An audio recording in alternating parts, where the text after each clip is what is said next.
A very special good evening to all of you। स्वागत है आपका हमारे चैनल स्टडी विद अभिमान में। आज मैं आप लोगों के लिए पॉलिटेक्निक एंट्रेंस एग्जाम 2021 के लिए साइंस में केमिस्ट्री के टॉप 20 क्वेश्चन आंसर की सीरीज का पार्ट 3 लेकर आया हूं। तो इससे पहले मैंने इस क्वेश्चन आंसर की सीरीज के 2 पार्ट्स ऑलरेडी अपलोड कर दिए हैं, जहां पे मैंने आपको साइंस में केमिस्ट्री से related most important question solve कराए हुए हैं। तो अगर अभी तक आप लोगों ने पार्ट 1 और पार्ट 2 वाली वीडियो को नहीं देखा है तो इन वीडियोस की लिंक मैंने आप लोगों को डिस्क्रिप्शन बॉक्स में दे दी है, आप वहां से जाकर इन वीडियोस को देख सकते हैं। तो चलिए फिर आज की इस वीडियो को स्टार्ट करते हैं। तो आज ये आपके इस क्वेश्चन आंसर की सीरीज का पार्ट 3 है। तो चलिए देखते हैं आज का क्वेश्चन नंबर फर्स्ट यहां पे क्या दिया है। तो क्वेश्चन नंबर फर्स्ट आप लोगों को अपनी स्क्रीन के ऊपर यहां पे दिख रहा होगा। तो यहां पे क्वेश्चन लिखा हुआ है कि मोबाइल फोन की बैटरी में किस धातु का प्रयोग किया जाता है। क्वेश्चन क्या है यहां पे कि मोबाइल फोन की बैटरी में किस धातु का प्रयोग किया जाता है। तो 4 ऑप्शंस आप लोगों की स्क्रीन के ऊपर आप लोगों को यहां पे दिख रहे होंगे। तो चलिए सबसे पहले मैं आपको इस क्वेश्चन का करेक्ट आंसर बता देता हूं। तो क्वेश्चन नंबर फर्स्ट, इसका करेक्ट आंसर क्या हो जाएगा? इसका करेक्ट आंसर हो जाएगा ऑप्शन सी यानी लिथियम। लिथियम यही इस क्वेश्चन का करेक्ट आंसर हो जाएगा। यानी मोबाइल फोन की बैटरी में किस धातु का प्रयोग किया जाता है? लिथियम का किया जाता है। और लिथियम को हम Li से रिप्रेजेंट करते हैं, यह भी आपको ध्यान रखना है। ऑप्शन में आपको Li भी लिखा हुआ मिल सकता है। तो मोबाइल फोन की बैटरी में किस धातु का प्रयोग किया जाता है? लिथियम का किया जाता है। ऑप्शन सी इस क्वेश्चन का करेक्ट आंसर हो जाएगा और क्वेश्चन आपका इंपॉर्टेंट है ये। चलिए अब इसके बाद देखते हैं next question, question number second. तो क्वेश्चन नंबर सेकंड आप लोगों को अपनी स्क्रीन के ऊपर यहां पे दिख रहा होगा। तो क्वेश्चन यहां पे है कि नॉन स्टिक बर्तन बनाने में प्रयुक्त होने वाला बहुलक है। मोस्ट इंपॉर्टेंट क्वेश्चन है, ध्यान रखिएगा, आपके एंट्रेंस एग्जाम में पूछा जा सकता है। और यह क्वेश्चन आपसे दूसरे तरीके से भी पूछा जा सकता है कि नॉन स्टिक कुकवेयर बनाने में प्रयुक्त होने वाला बहुलक है। ऐसे भी आपसे यह क्वेश्चन पूछा जा सकता है। तो 4 ऑप्शंस आप लोगों की स्क्रीन के ऊपर आप लोगों को यहां पे दिख रहे होंगे। और मैं आप लोगों को बता दूं, आप लोगों के एंट्रेंस एग्जाम में सभी क्वेश्चंस आप लोगों की बुक से नहीं पूछे जाते हैं। मैंने आपको पहले भी कई बार बताया हुआ है। ये जो क्वेश्चन आप लोग देख रहे हैं, ये क्वेश्चन आपको अपनी बुक में देखने को नहीं मिलेगा, लेकिन आपके एंट्रेंस एग्जाम में पूछा जा सकता है। ठीक है, तो चलिए अब मैं आपको इस क्वेश्चन का करेक्ट आंसर बता देता हूं। तो क्वेश्चन नंबर सेकंड का करेक्ट आंसर हो जाएगा ऑप्शन सी यानी टेफ्लॉन। यही इस क्वेश्चन का करेक्ट आंसर हो जाएगा। तो क्वेश्चन क्या था कि नॉन स्टिक बर्तन बनाने में प्रयुक्त होने वाला बहुलक है। या फिर आपसे ऐसे भी क्वेश्चन पूछा जा सकता है कि नॉन स्टिक कुकवेयर बनाने में प्रयुक्त होने वाला बहुलक है। तो आपका आंसर क्या होगा? आंसर आपका होगा टेफ्लॉन। ऑप्शन सी इस क्वेश्चन का करेक्ट आंसर हो जाएगा और यह क्वेश्चन आपका मोस्ट इंपॉर्टेंट है। अब चलिए इसके बाद देखते हैं next question, question number third. Question number third आप लोग अपनी स्क्रीन के ऊपर देख पा रहे होंगे। तो क्वेश्चन यहां पे है कि क्वार्ट्ज का रासायनिक नाम क्या है। क्वेश्चन यहां पे लिखा हुआ है कि क्वार्ट्ज का रासायनिक नाम क्या है। 4 ऑप्शंस आप लोग अपनी स्क्रीन के ऊपर यहां पे देख पा रहे होंगे। तो सबसे पहले मैं आपको यह बता दूं, यहां पे जो क्वार्ट्ज लिखा हुआ है इसको हम स्फटिक के नाम से भी जानते हैं। किस नाम से जानते हैं? स्फटिक के नाम से भी जानते हैं, यह भी आपको ध्यान रखना है। अब मैं आपको यह बता दूं क्वार्ट्ज होता क्या है।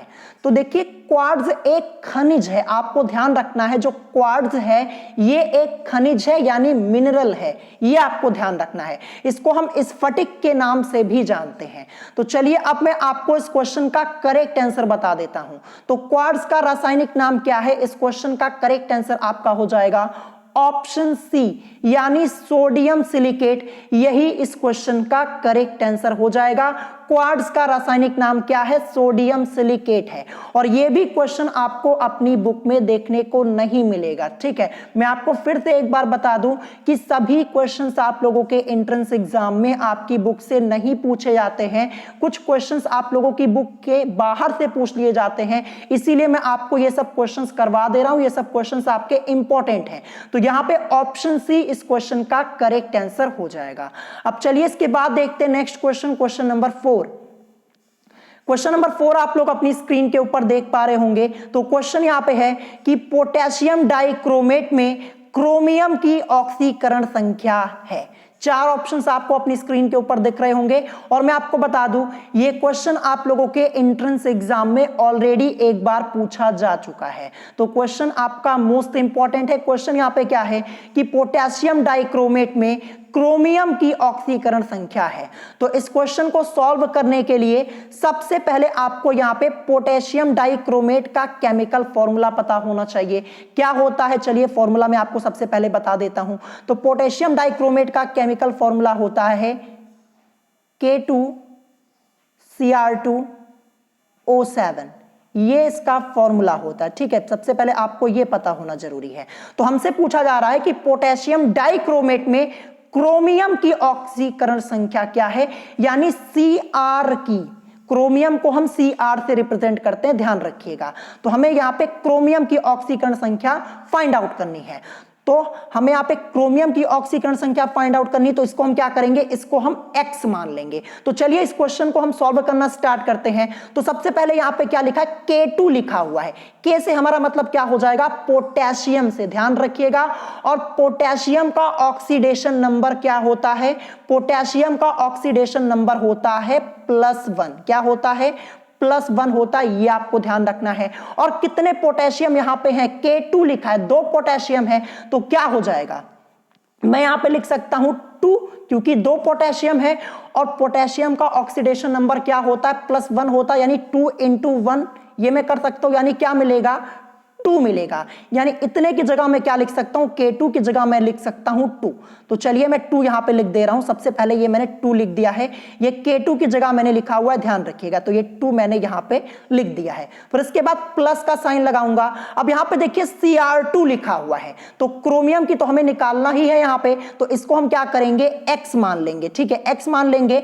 और यहां पे Cr2 लिखा हुआ है, 2 बार है, तो क्या हो जाएगा, 2 × x आपका हो जाएगा। तो क्या मिलेगा, 2 की मल्टीप्लाई x में करेंगे तो 2x ही तो हमें मिलेगा। यानी Cr2 की जगह मैं क्या लिख सकता हूं, 2x लिख सकता हूं। तो Cr2 की जगह मैं क्या लिख दूंगा, यहां पे 2x लिख दूंगा। ठीक है, 2 प्लस, फिर इसके बाद Cr2 की जगह 2x आपका हो जाएगा यहां पे। फिर इसके बाद मैं यहां पे प्लस का साइन लगाऊंगा। अब देखिए यहां पे क्या है, O7 है। O से मतलब ऑक्सीजन, और यहां पे कितने हैं, 7 हैं। तो देखिए ऑक्सीजन का ऑक्सीडेशन नंबर क्या होता है, -2 होता है। ठीक है, -2 होता है। और कितने ऑक्सीजन है, 7 हैं। तो 7 × -2 हो जाएगा। तो 7 की मल्टीप्लाई -2 में करवाएंगे तो हमें क्या मिलेगा, -14 मिलेगा। तो -14, और मैंने यहाँ पे प्लस लगाया है, तो ये प्लस और ये माइनस मिलके आपका क्या हो जाएगा, माइनस हो जाएगा। ठीक है, तो यहाँ पे मैं क्या लिख सकता हूं, यहां पे मैं लिख सकता हूं -14। ठीक है, तो ये प्लस तो हट जाएगा, यहां पे -14 आ जाएगा। ठीक है, ये किसकी जगह मैंने लिखा हुआ है, O7 की जगह, ध्यान रखिएगा। नीचे मैंने आपको सॉल्व करके समझाया हुआ है। फिर इसके बाद इज इक्वल टू यहां पे क्या आ जाएगा, इज इक्वल टू यहां पे 0 होगा, क्योंकि K2Cr2O7 के ऊपर यहां पे कोई चार्ज नहीं लगा हुआ है। तो इज इक्वल टू क्या हो जाएगा, 0 हो जाएगा, ध्यान रखिएगा। अब आगे इसको सॉल्व करेंगे तो क्या हो जाएगा, देखिए ये +2 यहां पे है, ये -14 है। तो माइनस प्लस मिलके यहां पे क्या हो जाएगा, माइनस हो जाएगा। और लेस करने पर हमें क्या मिलेगा, लेस करने पर देखिए 2x और माइनस यहां पे क्या हो जाएगा, 12 आ जाएगा। ठीक है, 12 कैसे आया आप लोग समझ पा रहे होंगे। देखिए यहां पे ये +2 था, ये -14 था, ये माइनस और ये प्लस मिलके आपका यहां पे माइनस हो जाएगा। और लेस होने पर हमें क्या मिलेगा, -12 मिलेगा। माइनस में क्यों आएगा, क्योंकि -14 यहां पे बड़ा है, माइनस का साइन बड़ा है। तो 2x - 12 इज इक्वल टू हमें यहां पे 0 मिल जाएगा। यहां तक हमने कर लिया। या फिर आगे हम क्या कर सकते हैं, आगे हम कर सकते हैं, देखिए 2x, ठीक है, 2x और ये जो -12 है इसको बराबर के इधर भेजेंगे। जब बराबर के इधर ये 0 के इधर 0 के पास आएगा तो ये -12 आपका क्या हो जाएगा, +12 हो जाएगा। यानी 2x इज इक्वल टू क्या हो जाएगा, 2x इज इक्वल टू 12 हो जाएगा। अब इसी को सॉल्व कर लेंगे, तो मैं ऊपर सॉल्व कर दे रहा हूं, नीचे यहां पे जगह बची नहीं हुई है। 2x इज इक्वल टू 12 मिला है, या फिर x इज इक्वल टू आपका क्या हो जाएगा, 12 और अपॉन में 2 हो जाएगा। फिर 2 1 जा 2 और ये 2 6 जा 12। सॉल्व करने पर हमें x की वैल्यू क्या मिली, +6 मिली है। और यही इस क्वेश्चन का करेक्ट आंसर हो जाएगा। तो पोटेशियम डाइक्रोमेट में क्रोमियम की ऑक्सीकरण संख्या क्या है, +6 है। क्या है? +6। तो चलिए चेक करते हैं ऑप्शन में +6 कहां दिया है। तो ये दिया है ऑप्शन डी में, तो ऑप्शन डी इस क्वेश्चन का करेक्ट आंसर हो जाएगा। तो पूरा क्वेश्चन मैंने आपको यहां पे डिटेल में समझा दिया, कैलकुलेशन भी मैंने आपको डिटेल में करके बता दी है। कुछ स्टूडेंट्स क्या करते हैं, वो बहुत जल्दी में होते हैं, कैलकुलेशन को नहीं सीखते हैं। तो कैलकुलेशन करना सबसे पहले सीखिए, नहीं तो इस टाइप के क्वेश्चन को आप सॉल्व ही नहीं कर पाएंगे। ठीक है, तो करेक्ट आंसर आपका यहां पे ऑप्शन डी हो जाएगा +6। और ये क्वेश्चन आपका मोस्ट इंपॉर्टेंट है, फिर से आपसे पूछा जा सकता है, ये पहले ही आपके एंट्रेंस एग्जाम में क्वेश्चन पूछा जा चुका है। अब चलिए इसके बाद देखते हैं next question, question number 5। Question number 5 आप लोग अपनी स्क्रीन के ऊपर यहां पे देख पा रहे होंगे। क्वेश्चन यहां पे है कि बुलेट प्रूफ खिड़की बनाने में किस बहुलक का उपयोग किया जाता है। तो यह भी क्वेश्चन आपकी बुक में नहीं दिया गया है, लेकिन क्वेश्चन आपका इंपॉर्टेंट है। क्वेश्चन यहां पे है कि बुलेट प्रूफ खिड़की बनाने में किस बहुलक का उपयोग किया जाता है। 4 ऑप्शंस आप लोगों की स्क्रीन के ऊपर आप लोगों को यहां पे दिख रहे होंगे। तो चलिए अब मैं आपको सबसे पहले इस क्वेश्चन का करेक्ट आंसर बता देता हूं। तो क्वेश्चन नंबर 5 का करेक्ट आंसर क्या हो जाएगा? इसका करेक्ट आंसर हो जाएगा ऑप्शन सी, यानी पॉलीकार्बोनेट। यही इस क्वेश्चन का करेक्ट आंसर हो जाएगा, यानी बुलेट प्रूफ खिड़की बनाने में किस बहुलक का उपयोग किया जाता है? पॉलीकार्बोनेट का किया जाता है। तो क्वेश्चन को अच्छे से प्रिपेयर कर लीजिएगा, यह भी क्वेश्चन आपका इंपॉर्टेंट है। अब चलिए इसके बाद देखते हैं नेक्स्ट क्वेश्चन, क्वेश्चन नंबर 6। तो क्वेश्चन नंबर 6 आप लोग अपनी स्क्रीन के ऊपर यहां पे देख पा रहे होंगे। क्वेश्चन यहां पे है कि CH4 में कार्बन तथा हाइड्रोजन का अनुपात है। बहुत ही सिंपल सा क्वेश्चन यहां पे आया हुआ है कि CH4 में कार्बन तथा हाइड्रोजन का अनुपात है। 4 ऑप्शंस आप लोगों की स्क्रीन के ऊपर आप लोगों को दिख रहे होंगे। ये क्वेश्चन तो आपने तुरंत सॉल्व कर लिया होगा। तो चलिए सबसे पहले मैं आपको ये क्वेश्चन डिटेल में सॉल्व करके बताता हूं, फिर मैं आपको आंसर बताता हूं। तो देखिए यहां पे क्या है, CH4 है ना। CH4 ये किसका केमिकल फॉर्मूला होता है? ये मेथेन का केमिकल फॉर्मूला होता है, और मेथेन को हम मार्श गैस के नाम से भी जानते हैं। ये मैंने आपको पहले भी कई बार बताया हुआ है। तो देखिए CH4 में कार्बन तथा हाइड्रोजन का अनुपात हमसे पूछा गया है। तो देखिए यहां पे CH4 में ये C आपका क्या है, यहां पे कार्बन है। तो देखिए कार्बन का एटॉमिक वेट कितना होता है? कार्बन का परमाणु भार कितना होता है? एटॉमिक वेट इसका कितना होता है? 12 होता है। ठीक है, ध्यान रखिएगा 12 होता है। ठीक है, फिर इसके बाद यहां पे H आपका दिया, H से हमारा मतलब हाइड्रोजन से हो जाएगा। और हाइड्रोजन यहां पे कितने हैं? 4 हाइड्रोजन है। और हाइड्रोजन का एटॉमिक वेट कितना होता है? हाइड्रोजन का एटॉमिक वेट 1 ही होता है। क्या होता है? 1 ही होता है। लेकिन 4 यहां पे है, 4 हाइड्रोजन है, तो 4 × 1 हो जाएगा, यानी 4। ठीक है, यानी H4 की जगह हम क्या लिख सकते हैं? हम लिख सकते हैं यहां पे 4 लिख सकते हैं। और मैं यहां पे रेशियो लगा दे रहा हूं, तो 12:4 हमें यहां पे मिला हुआ है। या फिर इसको हम आगे सॉल्व करेंगे तो क्या हो जाएगा? 4 × 3 = 12 होता है, और 4 × 1 = 4 होता है, यानी 3:1। यही इस क्वेश्चन का करेक्ट आंसर हो जाएगा। तो 3:1 दिया कहां पे है? ये आपका दिया है ऑप्शन ए में, तो यही इस क्वेश्चन का करेक्ट आंसर हो जाएगा। ठीक है, देखिए 12:4 हमें यहां पे मिला था, इसको हमने सॉल्व किया, 4 से डिवाइड किया है, 4 × 3 = 12, और ये 4 × 1 = 4, 3:1। यही इस क्वेश्चन का करेक्ट आंसर हो जाएगा। ऑप्शन ए इस क्वेश्चन का करेक्ट आंसर हो जाएगा। और ये भी क्वेश्चन आपका मोस्ट इंपॉर्टेंट है, ध्यान रखिएगा। इस टाइप के क्वेश्चंस आप लोगों के एंट्रेंस एग्जाम में कई बार पूछे जा चुके हैं। ठीक है, ये तो सिंपल सा क्वेश्चन था, बड़े आसानी से आप लोग कर पाए होंगे और समझ में भी आपको आ गया होगा। तो करेक्ट आंसर यहां पे ऑप्शन ए हो जाएगा। अब चलिए इसके बाद देखते हैं यहां पे नेक्स्ट क्वेश्चन आपका क्वेश्चन नंबर 7 क्या दिया है। तो क्वेश्चन नंबर 7 आप लोग अपनी स्क्रीन के ऊपर यहां पे देख पा रहे होंगे। क्वेश्चन यहां पे है कि जब H2S गैस, H2S से हमारा मतलब हाइड्रोजन सल्फाइड, ध्यान रखिएगा। तो जब H2S गैस NaOH के साथ अभिक्रिया करती है। अब यहां पे देखिए क्या लिखा है, NaOH, इसको हम किस नाम से जानते हैं? सोडियम हाइड्रोक्साइड के नाम से जानते हैं।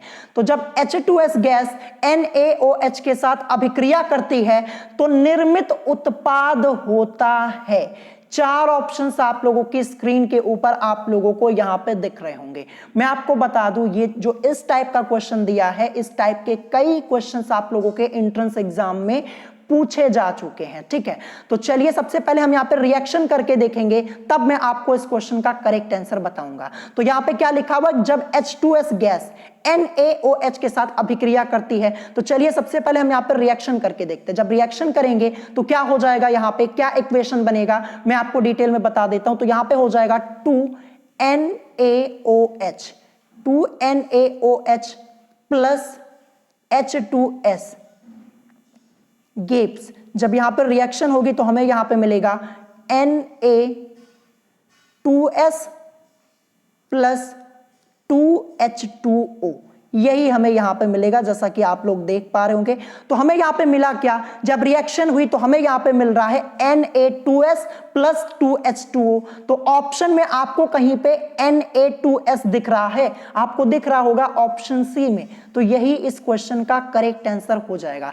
ये Na2S जो लिखा हुआ है, इसको हम किस नाम से जानते हैं, इसको हम सोडियम सल्फाइड के नाम से जानते हैं। किस नाम से, सोडियम सल्फाइड के नाम से जानते हैं। यानी जब हाइड्रोजन सल्फाइड सोडियम हाइड्रोक्साइड के साथ अभिक्रिया करती है, तब सोडियम सल्फाइड एवं जल बनता है। तो ऑप्शन में तो हमें सोडियम सल्फाइड दिया है, तो करेक्ट आंसर आपका क्या हो जाएगा, Na2S हो जाएगा। तो क्वेश्चन क्या था कि जब H2S गैस यानी हाइड्रोजन सल्फाइड गैस NaOH के साथ यानी सोडियम हाइड्रोक्साइड के साथ अभिक्रिया करती है तो निर्मित उत्पाद होता है। तो देखिए यहां पे मैंने आपको रिएक्शन करके दिखाया, 2NaOH प्लस H2S गेप्स, हमें यहां पे क्या मिलेगा, Na2S प्लस 2S2O। तो हमें यहां पे क्या मिल रहा है, हमें यहां पे मिल रहा है सोडियम सल्फाइड और जल। तो सोडियम सल्फाइड यानी Na2S हमारा ऑप्शन में दिया था, तो यही इस क्वेश्चन का करेक्ट आंसर हो जाएगा। तो इस टाइप के क्वेश्चंस आपके एंट्रेंस एग्जाम में जरूर पूछे जाते हैं रिएक्शन से रिलेटेड। तो मोस्ट इंपॉर्टेंट है, इस क्वेश्चन को नोट कर लीजिएगा और अच्छे से प्रिपेयर कर लीजिएगा, ठीक है। अब चलिए इसके बाद देखते हैं next question, question number 8। Question number 8 ये भी आपका मोस्ट इंपॉर्टेंट क्वेश्चन है और हो सकता है कि 2021 के एंट्रेंस एग्जाम में ये क्वेश्चन आप लोगों से पूछ लिया जाए। तो क्वेश्चन यहां पे क्या है कि निम्न में से कौन सी अधातु कमरे के तापमान पर द्रव अवस्था में पाई जाती है। क्वेश्चन क्या है कि निम्न में से कौन सी अधातु कमरे के तापमान पर द्रव अवस्था में पाई जाती है। 4 ऑप्शंस आप लोगों की स्क्रीन के ऊपर आप लोगों को यहां पे दिख रहे होंगे। तो सबसे पहले मैं आपको इस क्वेश्चन का करेक्ट आंसर बता देता हूं। तो क्वेश्चन नंबर 8 इसका करेक्ट आंसर क्या हो जाएगा, इसका करेक्ट आंसर आपका हो जाएगा ऑप्शन बी यानी ब्रोमीन। ब्रोमीन यही इस क्वेश्चन का करेक्ट आंसर हो जाएगा, ठीक है। और ब्रोमीन को हम Br से रिप्रेजेंट करते हैं, यह भी आपको ध्यान रखना है। अब मैं आपको यहां पे बता दूं, देखिए यहां पे ब्रोमीन क्यों करेक्ट आंसर हुआ, इसको ध्यान से समझिएगा, क्योंकि यहां पे अधातु की बात हो रही है। ध्यान रखिएगा, यह पूछा गया कि निम्न में से कौन सी अधातु कमरे के तापमान पर द्रव अवस्था में पाई जाती है। तो अधातु यहां पे पूछा जा रहा है, तो आपका आंसर क्या हो जाएगा, ब्रोमीन हो जाएगा। अगर यहां पे अधातु की जगह क्या लिखा हुआ होता, धातु लिखा हुआ होता, क्या लिखा होता यहां पे, धातु लिखा हुआ होता, फिर आपसे पूछा जाता कि निम्न में से कौन सी धातु कमरे के तापमान पर द्रव अवस्था में पाई जाती है, तब आपका आंसर क्या हो जाता, पारा हो जाता यानी मरकरी हो जाता।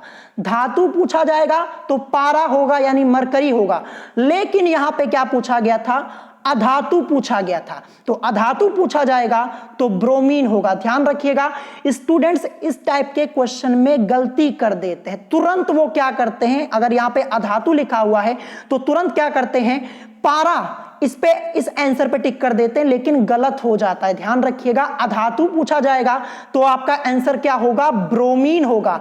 लेकिन अगर अधातु की जगह आपसे यहां पे धातु पूछा जाए तब आपका आंसर पारा होगा। ध्यान रखिएगा, अपना डाउट क्लियर कर लीजिएगा। इस टाइप के क्वेश्चंस में स्टूडेंट्स मिस्टेक बहुत करते हैं, इसीलिए ये क्वेश्चन मैं आपको यहां पे करवा रहा हूं। लास्ट ईयर भी मैंने कई बार करवाया हुआ था।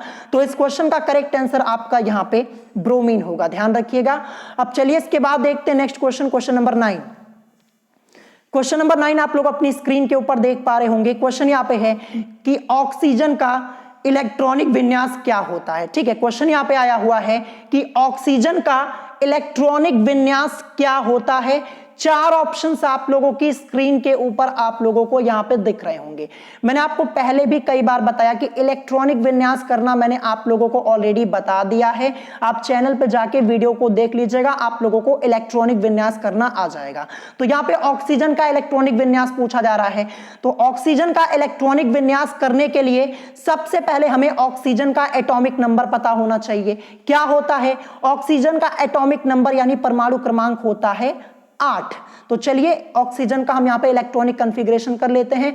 ऑक्सीजन को हम O से रिप्रेजेंट करते हैं और ऑक्सीजन का एटॉमिक नंबर क्या होता है? 8 होता है। तो जब हम इसका इलेक्ट्रॉनिक कॉन्फ़िगरेशन करेंगे तो हमें क्या मिल जाएगा? हमें मिलेगा 1s2 2s2। तो देखिए अभी तक हमने टोटल कितने इलेक्ट्रॉन फिलअप कर लिए हैं? 2 और 2 4 इलेक्ट्रॉन फिलअप कर लिए हैं। अब 4 की जरूरत और है। फिर इसके बाद क्या आ जाएगा? 2p4। क्या आ जाएगा? 2p4। और हमने यहां पे इलेक्ट्रॉनिक कॉन्फ़िगरेशन कर लिया ऑक्सीजन का, क्योंकि देखिए ऑक्सीजन का जो एटॉमिक नंबर है 8 है। जब इसका इलेक्ट्रॉनिक कॉन्फ़िगरेशन करेंगे क्या आएगा? 1s2 2s2 2p4। देखिए 2 पहले में 2 इलेक्ट्रॉन, फिर यहां पे 2 4 और 4 4 8 हो गया ना इलेक्ट्रॉनिक कॉन्फ़िगरेशन यहां पे। लेकिन इस फॉर्म में तो ऑप्शन में कहीं दिया ही नहीं हुआ है। अब क्या करेंगे? बहुत ही ध्यान से समझिएगा। देखिए ऑक्सीजन के पहले कौन सी अक्रिय गैस आती है? ध्यान रखिएगा, यहां पे मैं अक्रिय गैस की बात कर रहा हूं। ध्यान रखिएगा, ऑक्सीजन के पहले कौन सी अक्रिय गैस आती है ये बताना है। तो देखिए ऑक्सीजन के पहले जो अक्रिय गैस आती है, इनर्ट गैस आती है, वो कौन सी होती है? वो होती है हीलियम, यानी He होती है। और हीलियम का एटॉमिक नंबर क्या होता है? 2 होता है। हीलियम का जो एटॉमिक नंबर होता है 2 होता है। और अगर हम हीलियम का इलेक्ट्रॉनिक कॉन्फ़िगरेशन करेंगे तो हमें क्या मिलेगा? 1s2 मिलेगा। क्या मिलेगा? 1s2 मिलेगा। यानी जो हमने यहां पे ऊपर ऑक्सीजन का इलेक्ट्रॉनिक कॉन्फ़िगरेशन किया हुआ है, यहां पे देखिए ये 1s2 आया हुआ है ना, इसकी जगह मैं क्या लिख सकता हूं? He को लिख सकता हूं, क्योंकि ये हीलियम का इलेक्ट्रॉनिक कॉन्फ़िगरेशन यहां पे लिखा हुआ है। तो 1s2 की जगह मैं क्या लिख सकता हूं? 1s2 की जगह मैं यहां पे लिख सकता हूं He को। ठीक है, क्या लिख सकता हूं? मैं यहां पे लिख सकता हूं He को। तो He ये मैंने लिख दिया। अब इसके बाद क्या बचा? 1s2 की जगह He को लिख दिया, तो बचा क्या? 2s2 और 2p4, यही तो बचा हुआ है। तो ऑप्शन में चेक कीजिए, He 2s2 और 2p4 ये कहां पे दिया हुआ है? तो ये आपका दिया हुआ है ऑप्शन सी में, जैसा कि आप लोग देख पा रहे होंगे। तो ऑप्शन सी इस क्वेश्चन का करेक्ट आंसर हो जाएगा। तो ऐसे भी क्वेश्चंस आप लोगों से पूछ लिए जाते हैं, ध्यान रखिएगा, मोस्ट इंपॉर्टेंट है। और सबसे पहले अगर आपको इलेक्ट्रॉनिक कॉन्फ़िगरेशन करना नहीं आता है तो इलेक्ट्रॉनिक कॉन्फ़िगरेशन करना सीख लीजिए, मैंने आपको पहले ही बताया हुआ है। ठीक है, ध्यान रखिएगा। और यहां पे देखिए जब हमने ऑक्सीजन का इलेक्ट्रॉनिक कॉन्फ़िगरेशन कर लिया था तो मैंने आपसे क्या कहा था? मैंने आपसे कहा था कि ऑक्सीजन के पहले कौन सी अक्रिय गैस आती है ये आपको ध्यान देना है। ये मत कर दीजिएगा कि ऑक्सीजन के पहले आपका क्या आता है? ऑक्सीजन के पहले आपका नाइट्रोजन आता है। नाइट्रोजन का एटॉमिक नंबर 7 होता है। तो यहां पे नाइट्रोजन को नहीं लेना है, यहां पे स्टूडेंट्स कंफ्यूज हो जाते हैं। मैं अक्रिय गैस की बात कर रहा हूं, इनर्ट गैस की बात कर रहा हूं। तो देखिए जो ऑक्सीजन के पहले जो अक्रिय गैस आती है वो होती है हीलियम, यानी He। ध्यान रखिएगा, ठीक है। तो करेक्ट आंसर आपका यहां पे ऑप्शन सी हो जाएगा। आई होप आपको ये क्वेश्चन समझ में आ गया होगा। अब चलिए इसके बाद देखते हैं नेक्स्ट क्वेश्चन, क्वेश्चन नंबर 10।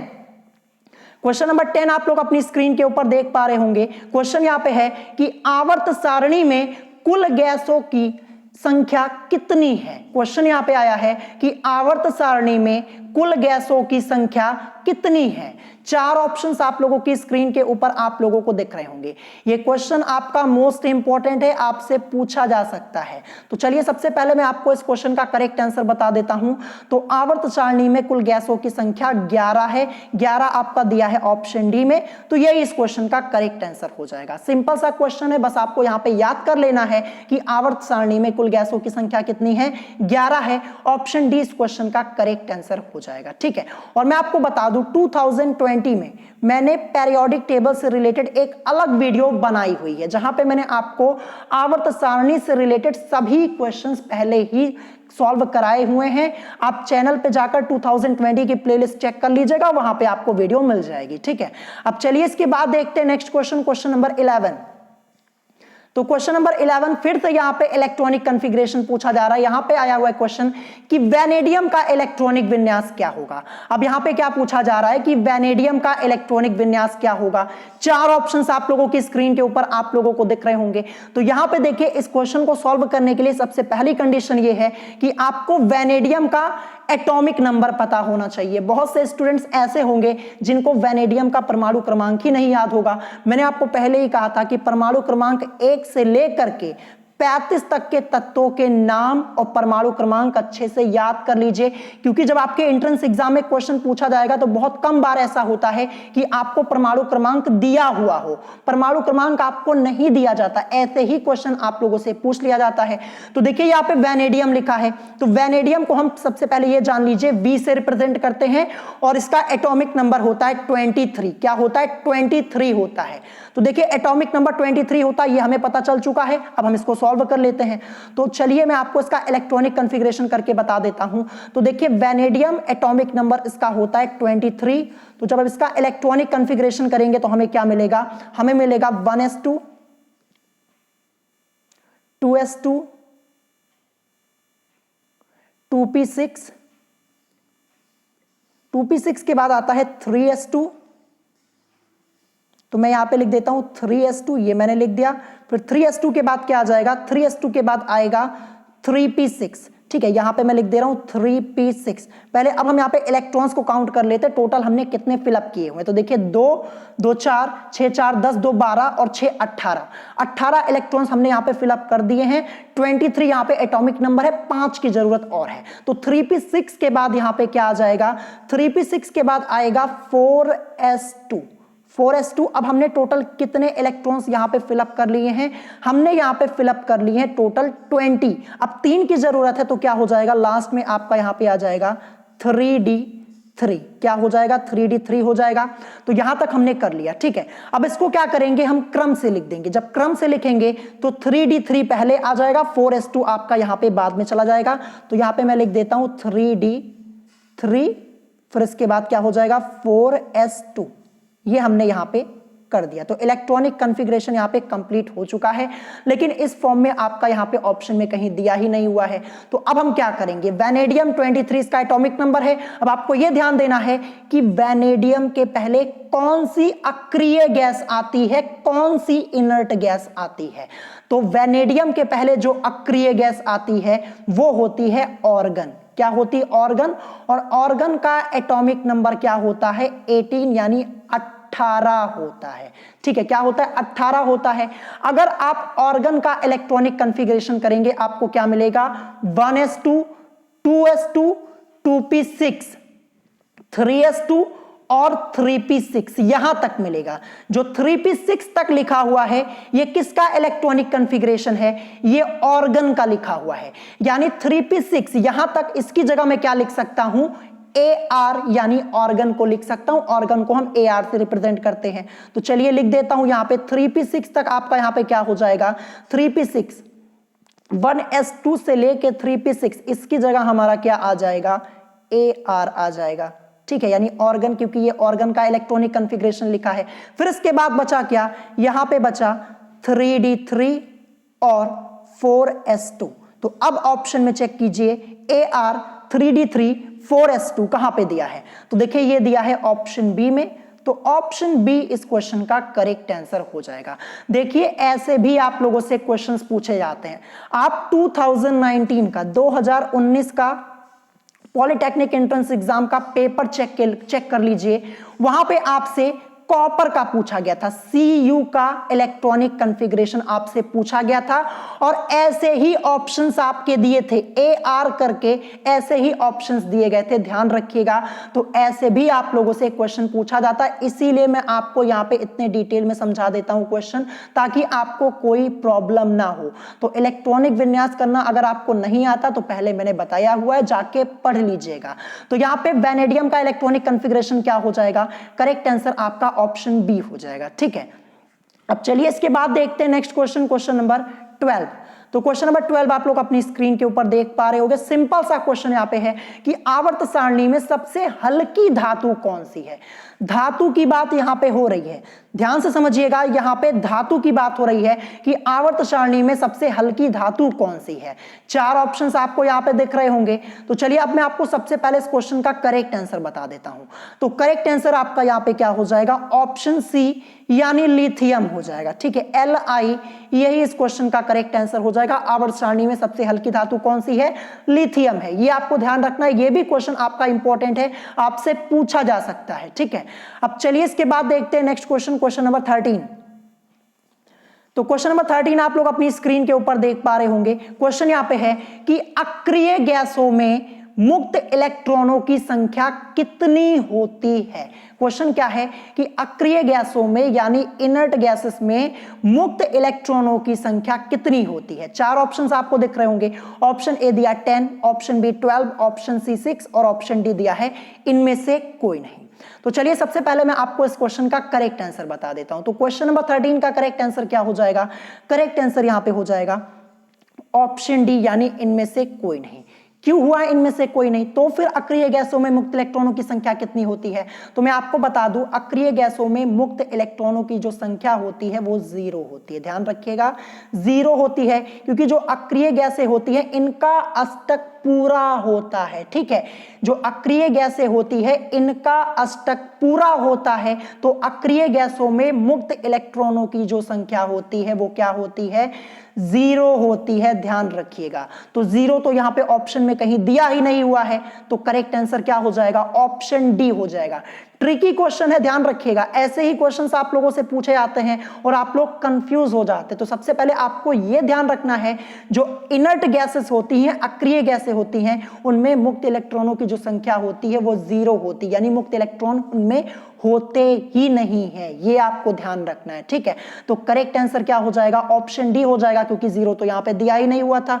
अब चलिए इसके बाद देखते हैं next question, question number 14।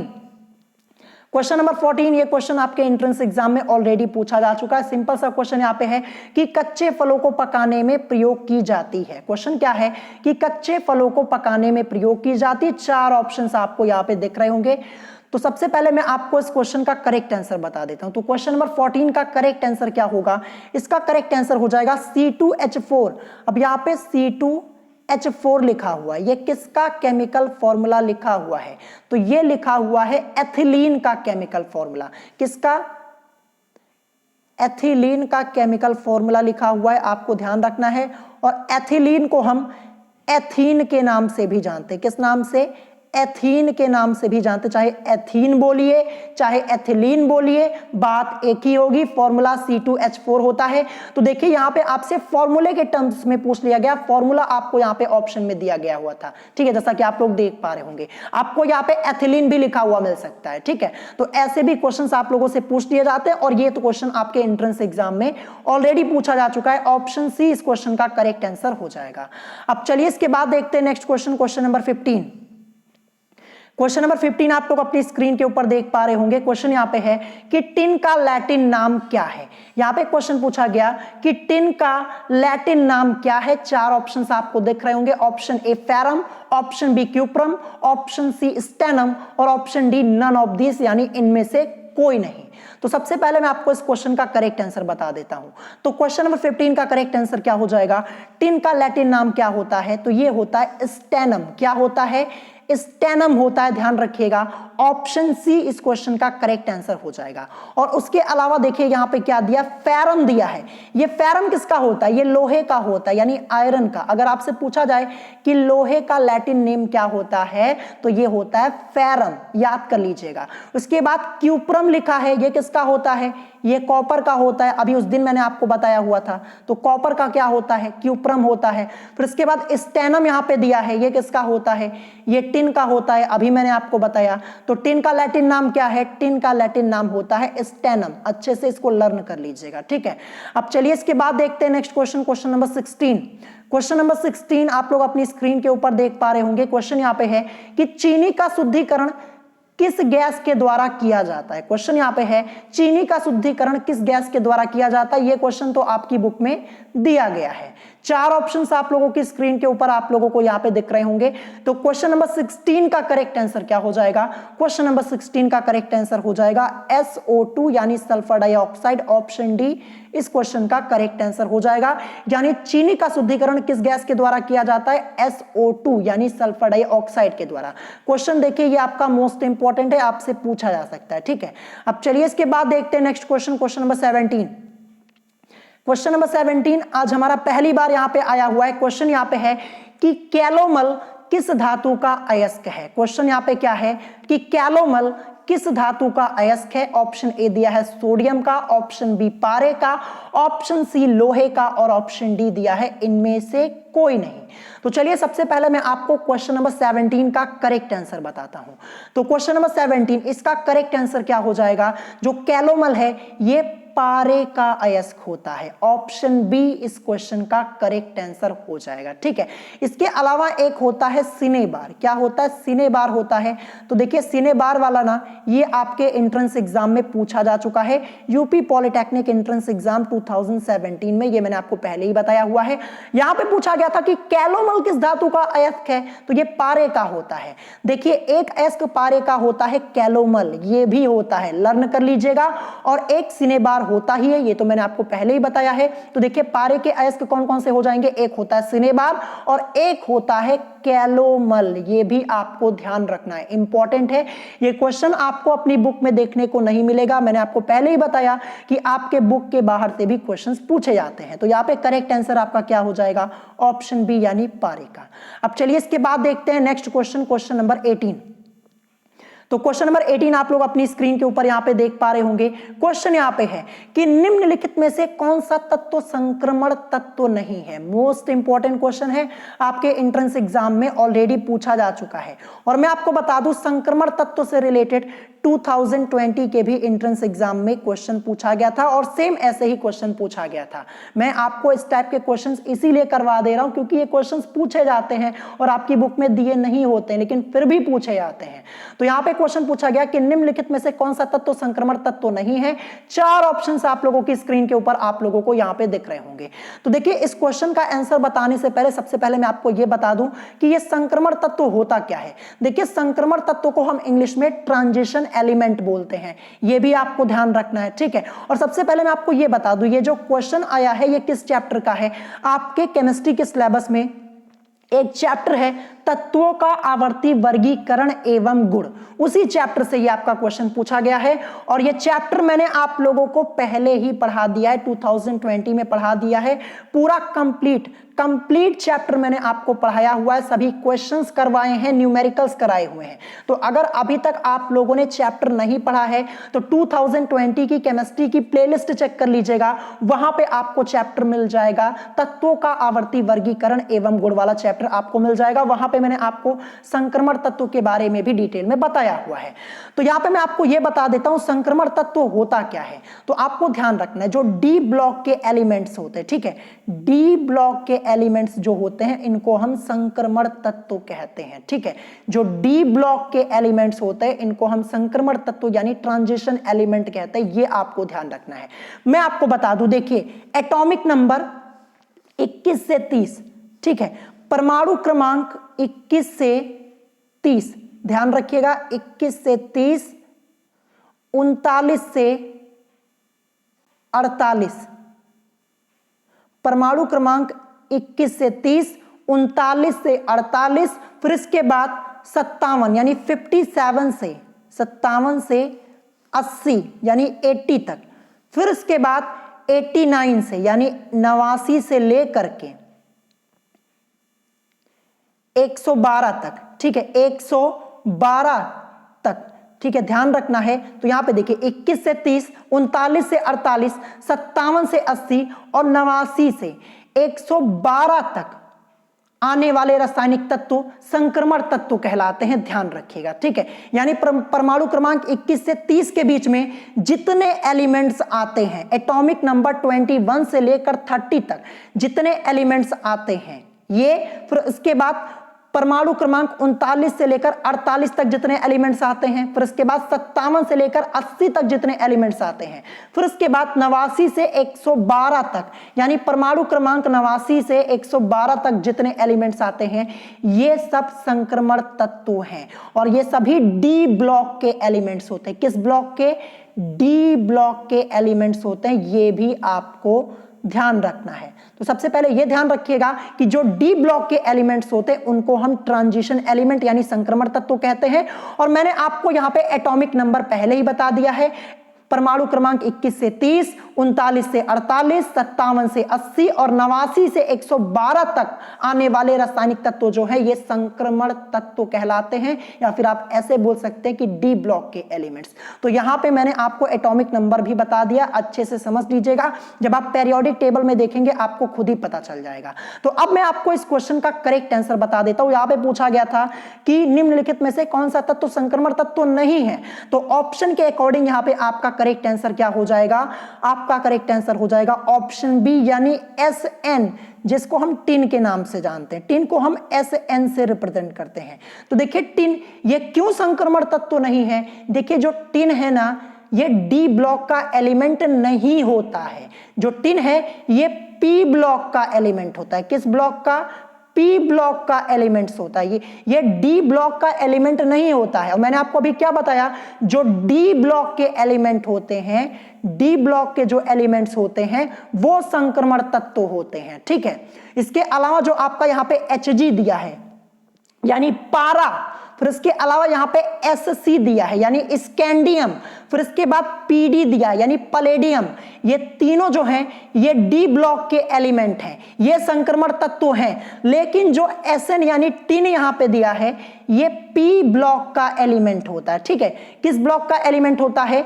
P block का एलिमेंट होता है, तो ये आपका नहीं है, ठीक है, ध्यान रखिएगा। जो टिन है ये पी ब्लॉक का एलिमेंट होता है, तो ये संक्रमण तत्व नहीं होता है, ये आपको ध्यान रखना है। तो करेक्ट आंसर यहाँ पे ऑप्शन बी आपका हो जाएगा। यही आपसे पूछा गया था कि निम्नलिखित में से कौन सा तत्व संक्रमण तत्व नहीं है, तो जो Sn है यानी टिन है ये संक्रमण तत्व नहीं है। क्यों नहीं है? क्योंकि ये पी ब्लॉक का एलिमेंट होता है, ये आपको ध्यान रखना है। और उसके अलावा जो आपके अदर ऑप्शंस दिए थे, पारा यानी Hg, Sc यानी स्कैंडियम और Pd यानी पलेडियम, ये तीनों आपके डी ब्लॉक के एलिमेंट्स होते हैं, तो इसीलिए ये संक्रमण तत्व हैं। लेकिन जो Sn है ये P का होता है, तो ये नहीं है। तो ऑप्शन बी इस क्वेश्चन का करेक्ट आंसर हो जाएगा। देखिए ये क्वेश्चन आपका मोस्ट इंपॉर्टेंट है और मैंने आपको पहले ही बताया कि 2020 के एंट्रेंस एग्जाम में ऐसे ही एक क्वेश्चन आपका पूछा गया था। तो इस टाइप के क्वेश्चंस की प्रैक्टिस जरूर कर लीजिएगा। और चैप्टर मैंने आपको ऑलरेडी पढ़ा दिया, मैंने आपको अभी पहले ही बता दिया। अब चलिए इसके बाद देखते हैं next question, question number 19। Question number 19 आप लोग अपनी स्क्रीन के ऊपर देख पा रहे होंगे। क्वेश्चन यहाँ पे है कि कार्नेलाइट किस धातु का अयस्क है। ये क्वेश्चन तो मैंने आपको पहले ही कराया हुआ है। क्वेश्चन यहाँ पे आया है कि कार्नेलाइट किस धातु का अयस्क है। चार ऑप्शंस आप लोगों की स्क्रीन के ऊपर आप लोगों को यहाँ पे दिख रहे होंगे। तो चलिए सबसे पहले मैं आपको इस क्वेश्चन का करेक्ट आंसर बताता हूं। तो क्वेश्चन नंबर 19 का करेक्ट आंसर आपका यहाँ पे क्या हो जाएगा? इसका करेक्ट आंसर हो जाएगा ऑप्शन सी यानी ए तथा बी दोनों का। यानी जो कार्नेलाइट है ये पोटेशियम का भी अयस्क होता है और मैग्नीशियम का भी होता है। तो करेक्ट आंसर क्या हो जाएगा? करेक्ट आंसर आपका ऑप्शन सी हो जाएगा, यानी ए तथा बी दोनों का। कार्नेलाइट आपको ध्यान रखना है, जो कार्नेलाइट है ना ये पोटेशियम का भी अयस्क होता है, मैग्नीशियम का भी होता है। तो करेक्ट आंसर आपका ऑप्शन सी होगा, ए तथा बी दोनों। ध्यान रखिएगा, क्वेश्चन मोस्ट इंपॉर्टेंट है। अब चलिए देखते हैं आज का लास्ट क्वेश्चन, क्वेश्चन नंबर 20।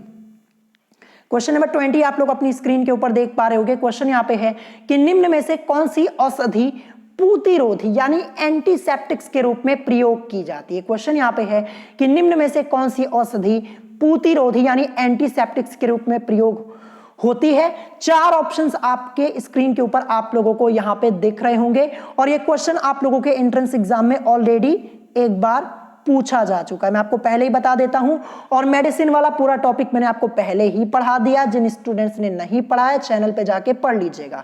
तो इस क्वेश्चन का करेक्ट आंसर क्या हो जाएगा? करेक्ट आंसर यहां पे हो जाएगा ऑप्शन सी यानी टिंचर आयोडीन। तो क्वेश्चन पूछा गया था कि निम्न में से कौन सी औषधि प्रतिरोधी के रूप में प्रयोग होती है, तो ये होती है टिंचर आयोडीन। आपको ध्यान रखना है ऑप्शन सी इस क्वेश्चन का करेक्ट आंसर हो जाएगा।